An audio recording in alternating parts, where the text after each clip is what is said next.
I'm Chase Dodson. I started attending Berean about the summer of 2012. Actually came because of some brokenness I was going through.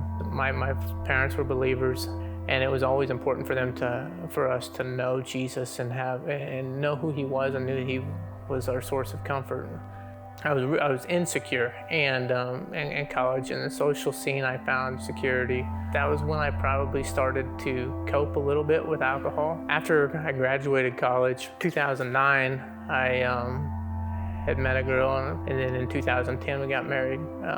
We hit some tough things. I probably had a distorted view of what that looked like, I guess, was when I first attended North Platte Berean. So I attended for a few years and worked on my marriage, and it was not restored. I got pretty angry with God. I felt like God had abandoned me. It was a fight to cling to my relationship with Him when it was easier for me to go to coping with alcohol, to numb the pain of that divorce. It was easier for me to do that, and it just became more and more frequent. And before I knew it, there was a problem, and I was addicted, and I strayed away from the church then. People I loved in the church, my family, I heard them deep through that.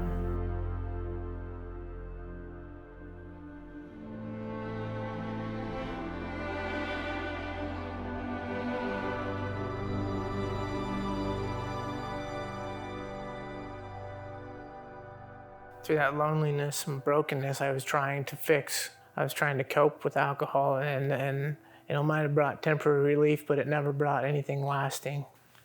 So June 11th, 2018, that weekend was really low for me. In my drinking and my drunkenness, I cried out to God to remove this from me, and I was just going to die in my sin. There wasn't a way for me to escape it on my own power, which I had decided that it was the end, and I was going to commit suicide.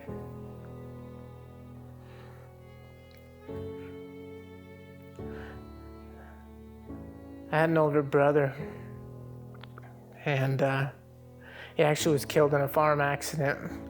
His death day was June 11th, 1985. And as I was planning, God was real gracious and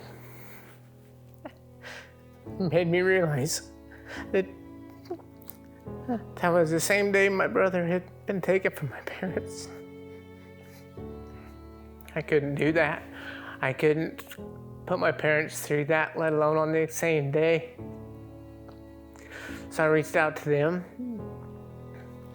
I got help. One of the guys that really pursued me is Scott Mathis. He left me a voicemail, and I listened to it. I remember this day where I was at. I was traveling, and he just prayed for me in my hurt and that I would experience Christ's love. I went to treatment, reached out to Scott, reached out to Pastor John coming back from treatment. Satan didn't want me to come back into church. If I could share something with someone that was in the middle of the fight, that there is a God that loves them. He paid the price for all the ugliness that may be in our past. We don't have to continue to choose to pursue that. He gives us a way out. And there are people that will walk that with you. Whether it's pastors, people in the church, counselors, don't limit yourself. Get in the Word in some way. It doesn't have to be big pieces. It's the living Word for a reason. God speaks to us where we're at a lot of times. So accept Him into your heart. Don't wait to clean your life up before you accept Him. Accept Him in the middle of the fire, because that's where He does His best work.